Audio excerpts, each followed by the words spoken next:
देश की राजधानी दिल्ली, संसद भवन यही है, सुप्रीम कोर्ट यही है। संसद भवन में देश के प्रधानमंत्री सुरक्षित नहीं है, ये बताया गया।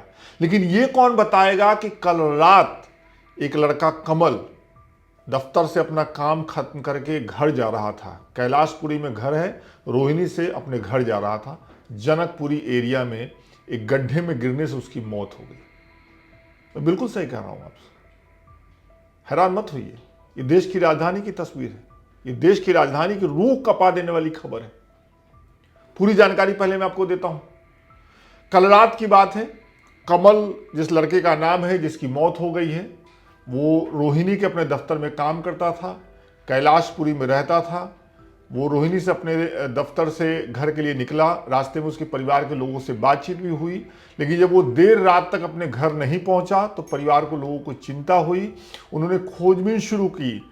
आधा दर्जन लोग परिवार के पूरी रात थानों के चक्कर काटते रहे। इस थाने से उस थाने, उस थाने से उस थाने उनको भेजा जाता रहा। किसी ने उनको गंभीरता से नहीं लिया। जब एक थाने में परिवार के लोगों ने दबाव डाला तो फोन की लोकेशन ट्रैक की गई और परिवार वालों को ही कहा गया कि ये जो लोकेशन है उसके 200 मीटर के अंदर में जाकर तलाश करने की कोशिश करो, जाकर के देखने की कोशिश करो। परिवार के लोग खोजते खोजते परेशान हो गए, उन्हें कुछ नहीं पता चला। वो थक हार के घर चले गए। सुबह 7 बजे पुलिस ने परिवार को फोन किया कि आपका लड़का देश की राजधानी दिल्ली में दिल्ली जल बोर्ड के द्वारा खोदे गए गड्ढे में पड़ा हुआ है, उसकी मौत हो गई है। जब परिवार के लोग आए तो यह दर्दनाक तस्वीर उनको दिखी, जिसमें कमल के कंधे पर ऑफिस का बैग है, बगल में उसकी बाइक है, सर में हेलमेट है, माफ करिएगा, और वो गिरा हुआ है औंधे मुंह। किसी को नहीं पता कि वो गड्ढे में कब गिरा, कैसे उसकी मौत हुई। परिवार का कहना है कि पुलिस वालों की लापरवाही है, दिल्ली जल बोर्ड की लापरवाही है। गड्ढा खोद दिया, बैरिकेटिंग नहीं की, रात के अंधेरे में उसको पता नहीं चला, इसलिए वो गड्ढे में गिर गया और रात भर गड्ढे में तड़पता रहा। किसी ने उसकी आवाज नहीं सुनी और आखिरकार उसकी मौत हो गई। परिवार ये भी कह रहा है कि जब हम पुलिस के पास पहुंचे तो ज्यादा रात नहीं हुई थी।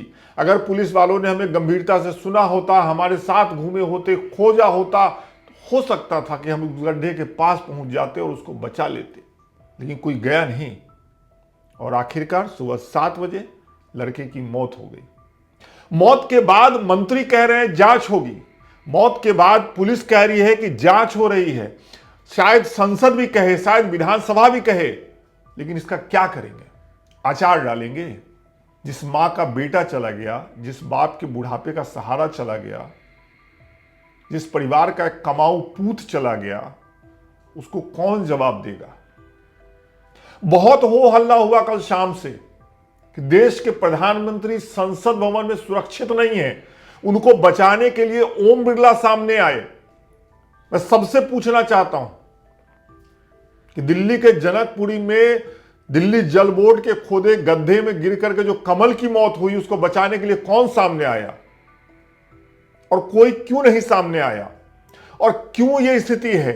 अभी जनवरी के महीने में एनसीआर नोएडा में एक लड़का अपनी कार सहित एक गड्ढे में समा गया। सेम यही स्थिति, पूरी रात वो तड़पता रहा, फोन से लाइट दिखाता रहा, पुलिस के लोग आ गए, लेकिन उसको बचाया नहीं जा सका क्योंकि पानी ठंडा था, पानी में रॉड था, नहीं जा सके लोग। और उस घटना के बाद क्या हुआ? जिस एक डिलीवरी बॉय ने इस बारे में खबर दी थी, उसको पुलिस ने अपराधी मान करके थाने बुलाना शुरू कर दिया।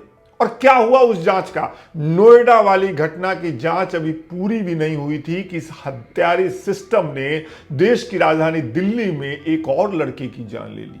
मुझे नहीं पता आप कितने लोग देख रहे हैं, सुन रहे हैं, सहमत हैं, लेकिन मैं ये बहुत जोर जोर से कहना चाहता हूं कि ये निधन नहीं है, ये मौत नहीं है, ये दुर्घटना नहीं है, ये हत्या है। और इस हत्या में सब शामिल हैं। दिल्ली जल बोर्ड के इंजीनियर शामिल हैं, दिल्ली सरकार के मंत्री शामिल हैं, मुख्यमंत्री शामिल हैं, देश के प्रधानमंत्री शामिल हैं, देश की संसद शामिल है। क्या कर रहे हैं आप लोग? किस बात के लिए हम अपनी छाती इतनी चौड़ी करते हैं? किस बात के लिए पिछले दिनों देश के प्रधानमंत्री को सम्मानित किया गया, माला पहनाया गया? अरे कौन से अमेरिका की डील करके हम क्या कर लेंगे अगर देश की राजधानी में लोग इस तरीके से और दिल्ली एनसीआर में लोग इस तरीके से गड्ढों में गिर करके मर जा रहे हैं? कौन सी तरक्की की बात कर रहे हैं हम लोग? मेरे पास किसी सवाल का कोई जवाब नहीं है। और शायद नहीं, पक्के तौर पे ये कह रहा हूं कि जिस तरीके से नोएडा में जो लड़का गिरा, उसकी मौत हुई और उसकी जांच अभी तक चल रही है, एक और जांच, एक और आंकड़ा बन गया ये लड़का कमल, जो कल तक हंसता खेलता एक परिवार का हिस्सा था। उसके अपने सपने रहे होंगे, नया लड़का है, कैसे ट्रैवल करेंगे आप, कैसे यात्रा करेंगे? और मैं बार बार ये कहना चाहता हूं कि अगर देश की राजधानी की ये स्थिति है तो देश के और शहरों की कौन सुध ले रहा है? किसको पड़ी है? किसको फर्क पड़ रहा है कि पटना में क्या हो रहा है, बरेली में क्या हो रहा है, इंदौर में क्या हो रहा है, छत्तीसगढ़ में क्या हो रहा है? क्योंकि देश की राजधानी में यह हो रहा है कि लोग चलते चलते गड्ढों में गिर जा रहे हैं, मर जा रहे हैं। पुलिस कह रही है कि बैरिकेटिंग हुई थी गड्ढे की, परिवार कह रहा है कि बैरिकेटिंग नहीं हुई थी। पुलिस बताए कि जब परिवार के लोग पहुंचे थानों में तो उनके साथ क्यों नहीं कोई गया? क्यों नहीं पुलिस के लोगों ने उनको गंभीरता से लिया? क्यों इस बात को टाल दिया गया? और हर बार हमारा सिस्टम ऐसे ही क्यों करता है? ये टाला टाली कब तक चलेगी? आम लोग कब तक कीड़े मकोड़े की तरह मरते रहेंगे? और इस पे बात करिए।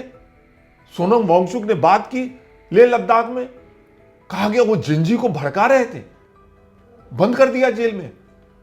सुप्रीम कोर्ट में सरकार कह रही है कि वो भड़का रहे थे। ऐसी घटनाओं पे बात करेंगे तो आप सिस्टम और सरकार के लोग आकर के कहेंगे कि भड़का रहे थे। इंदौर में दूषित पानी पीने से लोग मर गए, उस पर बात होगी तो आप कहेंगे भड़का रहे थे। नोएडा में एक इंजीनियर रात में घर लौटते समय मर गया, हम बात करेंगे, आप कहेंगे भड़का रहे थे। अब जनकपुरी में एक और लड़का मर गया, क्या इस पे भी बात नहीं होनी चाहिए? कौन जवाब देगा? किसकी जवाबदेही है? मैं बिल्कुल कैमरे के सामने सहज रहना चाहता हूं दोस्तों, लेकिन ये स्थिति इतनी दुखद है, सुन के दिमाग फट गया। किसी और स्टोरी पे काम कर रहे थे, जैसे ये खबर सामने आई, जैसे वो तस्वीर देखी जिसमें कमल उल्टे लेटा है, उल्टे पड़ा है, उसके बगल में उसकी बाइक पड़ी है, कंधे पे उसके ऑफिस का बक्सा रखा है, दिमाग खराब हो गया। सारी पत्रकारिता धरी की धरी रह गई, कुछ समझ में नहीं आ रहा। अगर आपको समझ में आ रहा है, अगर आपके मन में कोई सवाल है, अगर आपके मन में कोई जवाब है, कमेंट करके बताइएगा। हम कोशिश करेंगे कि जनकपुरी की इस घटना को लेकर के जितनी जानकारी सामने आए वो हम आपको वक्त बे वक्त देते रहें। लेकिन ये बहुत दुखद है, ये अब दुखद से आगे मामला बढ़ चुका है। बहुत बहुत शुक्रिया।